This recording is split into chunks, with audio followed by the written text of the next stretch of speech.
Moriscas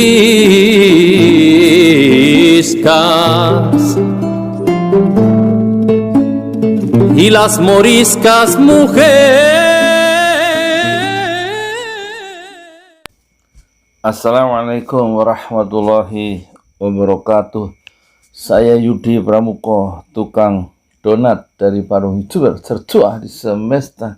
Selamat tengah malam, selamat sore, selamat siang, selamat pagi, selamat malam, selamat duha untuk penonton pesantren Ojo Lali di 5 benua. Sekarang ini jam di Indonesia jam 2 berapa ini ya? 2.30 malam ya. Tadi Allah bangunkan saya jam 1:27 ya. Terus seperti kebiasaan saya bertahun-tahun kalau Allah bangunkan tengah malam saya mandi terus sholat tahajud ya 2 rakaat lah. Kalau lama-lama tuh ini kaki saya gemeter. Ya ini untuk Bu Tatu ya, Bu Tatu Uyainah Ustazah, Tatu Uyainah teman saya di Ciputat. Gak bisa lama-lama Ustazah, kalau saya baca surat panjang sekaligus murojaah, misalnya surat Al-Fatuh kan pas setengah halaman, itu rakaat kedua itu udah, kalau baca pas setengah halaman tuh yang rakaat pertama pendek misalnya, terus rakaat kedua Al-Fat gitu, sekalian murojaah, sekalian ngulang hafalan, itu udah kayak kesemutan gitu loh, maklum umur. Jadi kata guru saya, ilmu itu lebih baik, ini saya mau ngomong Habib Rizie sama Pak Mahfud ya,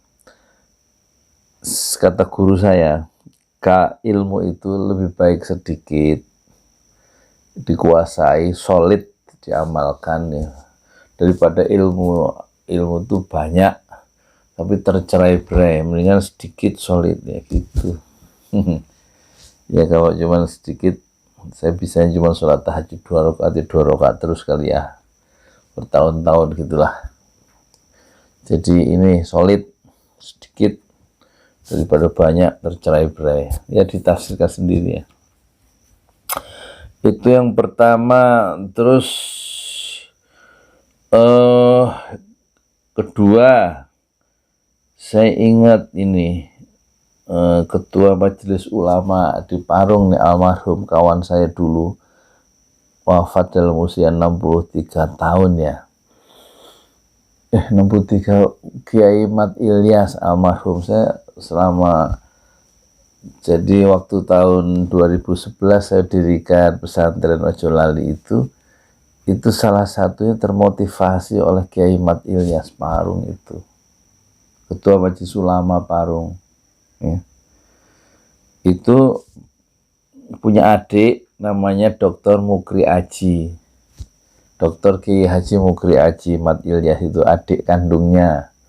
Nah beliau Dr. Mukri Aji itu ketua majelis ulama Bogor, gitu, Kabupaten Bogor. Nah saya berkawan dengan Kiai Mat Ilyas. Waktu santri saya ulang tahun, bukan ulang tahun, wisuda penghafal Quran Juz 30 angkatan pertama tahun 2013 ya.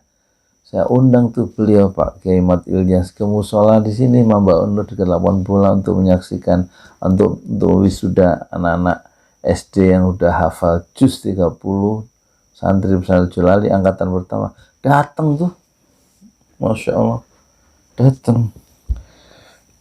Dan yang saya salut sama Pak Kiai Mat Ilyas karena waktu sambil beliau nyupir itu suka ngobrol kan kemana, ke Kabupaten Bogor, ke Pemda gitu. Pak Kiai kegiatannya apa tiap hari kalau maghrib? Oh aneh, ini Ana bukan aneh, dibilang Ana. Kan Pak Kiai ini sekolahnya dulu di Jamiatul Khair Tanah Abang ya, waktu mudanya itu. Ana kalau maghrib sampai isya tuh aneh ngajar ngaji. Wah, ngajar ngaji udah umur 60 ya, 61 tuh ngajar ngaji. Iya, siapa yang bantu? Anak sendiri katanya. 30-40 anak remaja. Karena kalau kata Pak Kiai Mat Ilyas ini Ketua Majelis Ulama Parung almarhum, karena kalau ngelihat ada anak baca Quran salah itu pengen aja benerin tuh. Nah termasuk adik anak tuh Mukri Aji kan nih. Itu dulu anak yang ngajarin ngaji.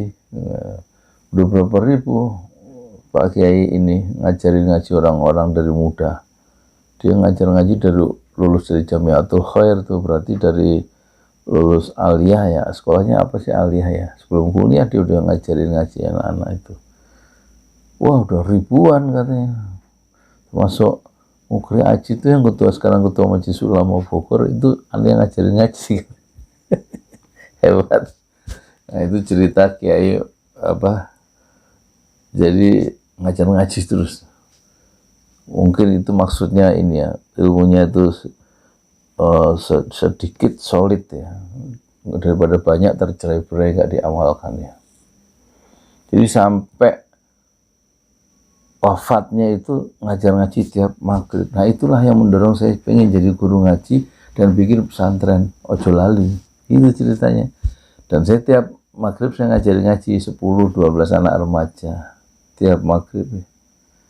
Dan insya Allah ya, sampai maut menjemput saya akan menjadi guru ngaji Al-Quran. Guru ngaji Iqra, bukannya terus yang tinggi-tinggi. Senin, Selasa, Rabu, Kamis, Jumat, Sabtu pray, hari Ahad libur. Jadi Sabtu pray nggak ngaji, kalau hari Ahad libur nggak ngaji juga. Nah itu ya.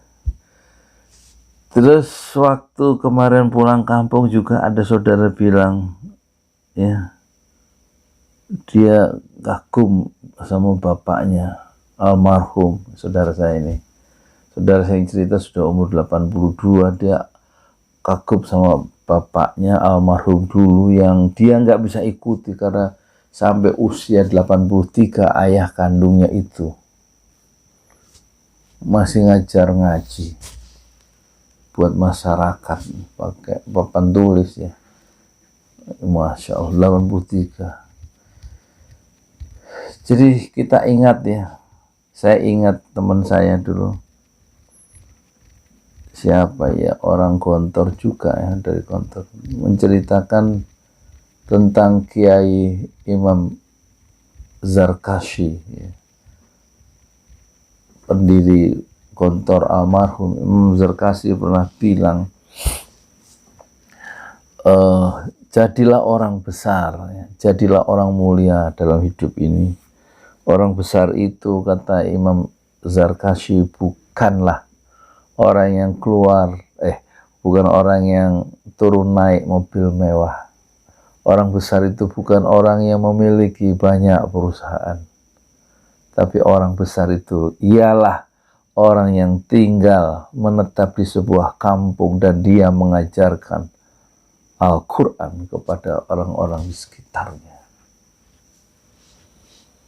Jadi kata Imam Zarkashi, pendiri pondok modern pesantren Gontor, pondok modern Gontor, jadilah orang besar, orang mulia. Orang besar atau orang mulia bukanlah orang yang turun naik dari mobil mewah.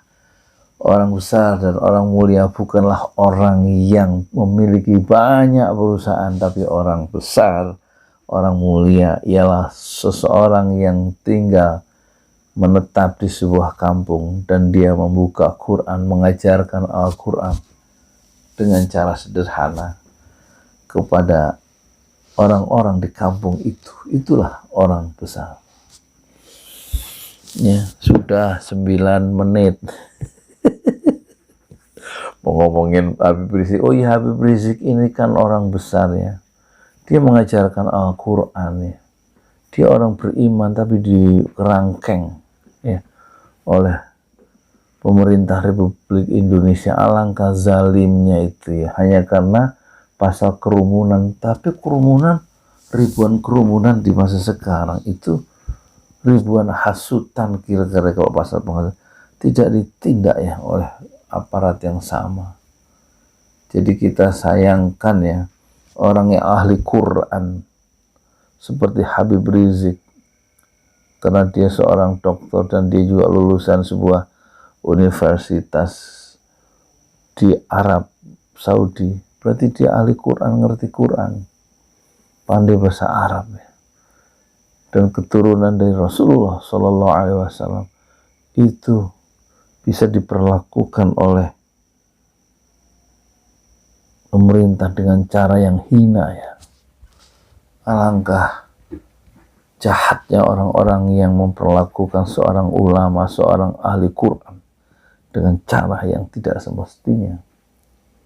Dan di sini seharusnya Pak Mahfud sebagai orang yang berilmu, yang selalu tegak dengan kebenaran sebagai seorang akademisi, harusnya bicara dengan hati nurani terhadap perlakuan-perlakuan pemerintah terhadap Habib Rizik yang tidak adil itu.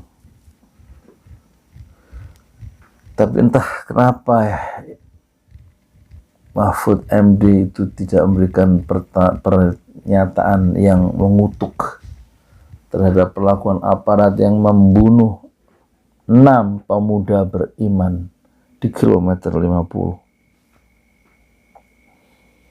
Kenapa dia tidak menyatakan bahwa perbuatan itu biadab misalnya?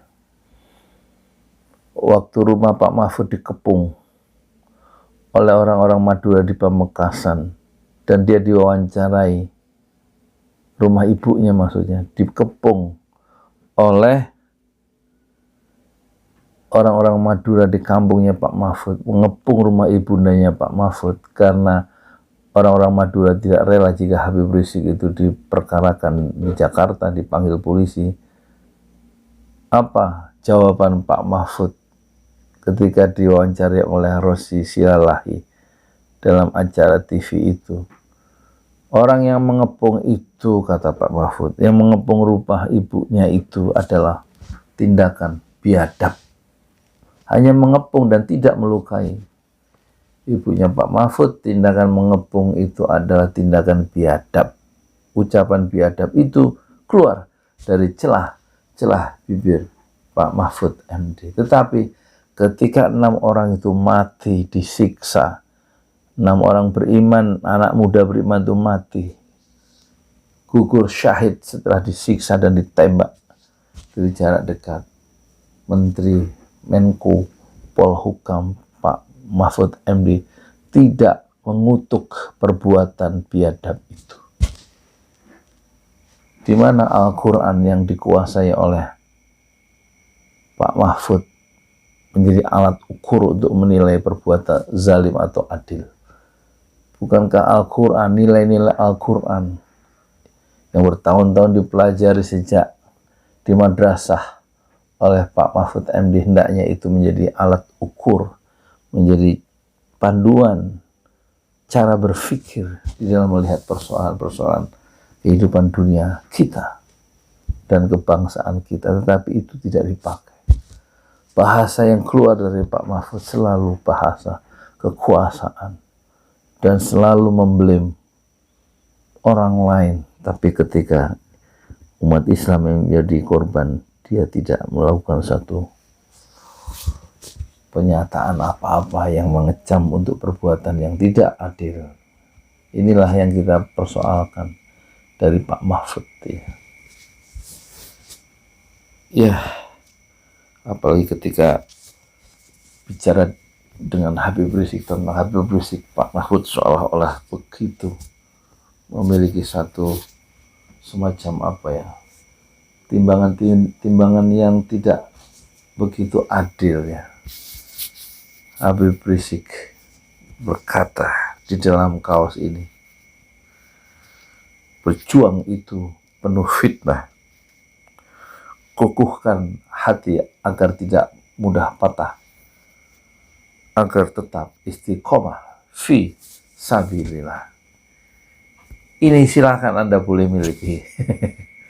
200.000 harganya untuk mengenang perjuangan yang penuh gelora penuh dengan up and down dari Habib Rizik Syihab yang sekarang dikerangkeng oleh pemerintah karena perbedaan pendapat.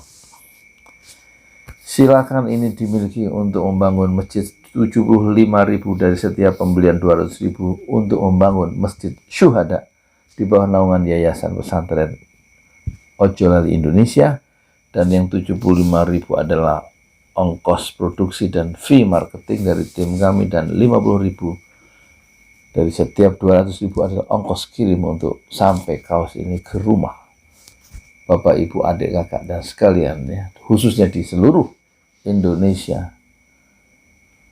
Dan sengaja saya bikin kaos ini semacam kaos untuk mengingatkan pentingnya kita menegakkan kebenaran dan keadilan yang disuarakan dengan sangat fasih, sangat lantang dan sangat jernih oleh Habib Rizik Syihab. Saya Yudi Pramuko, tukang donat dari para YouTuber tertua di semesta. Fasbir sabran jamila, bersabarlah dengan kesabaran yang indah. Assalamualaikum warahmatullahi wabarakatuh. Selamat pagi, selamat siang, selamat sore, selamat malam, selamat duha untuk penonton Pesantren Ojolali Channel di 5 benua. Saya Yudi Pramuko, tukang donat dari para YouTuber tertua di semesta. Itu brandnya. Udah ya, kayaknya mau subuh nih, tapi belum ada yang tarhim ya. Oke, saya ini dulu, saya upload ya. Terima kasih.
Lihat tanah nih, aku jalan dari sini berapa menit.